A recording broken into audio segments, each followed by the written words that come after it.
ਕਿ ਮਰਨ ਬਰਾਬਰ ਸੀ ਪੀੜ ਘਰ ਛੱਡਣ ਦੀ, ਤਾਂ ਵੀ ਚਿਹਰਾ ਰਿਹਾ ਸੀ ਖਿਲ ਸਾਡਾ। ਰੂਹ ਤੇ ਜਿਸਮ ਆਪਸ ਵਿੱਚ ਲੜਦੇ ਸੀ, ਲੱਗ ਗਿਆ ਮਨਾਣ ਤੇ ਟਿਲ ਸਾਡਾ।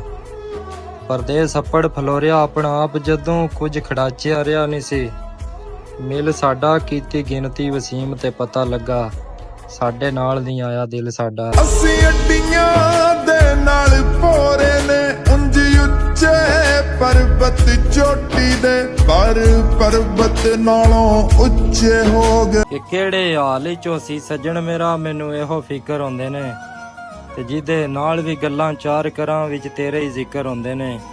ਵਸੀਮ ਅੱਖ ਦੀ ਮੁਹਾਠ ਮੇਰੀ ਸੁੱਕਦੀ ਨਹੀਂ, ਤਬਸਰੇ ਜਿਤਨਾ ਚੀਕਰ ਹੁੰਦੇ ਨੇ, ਤੇਰੇ ਬਾਤ ਤੇ ਕੱਲਾ ਇੰਜ ਪਿਆ ਵਸਣਾ, ਜਿਉਂ ਥਾਲੀ ਚ ਕਿੱਕਰ ਹੁੰਦੇ ਨੇ।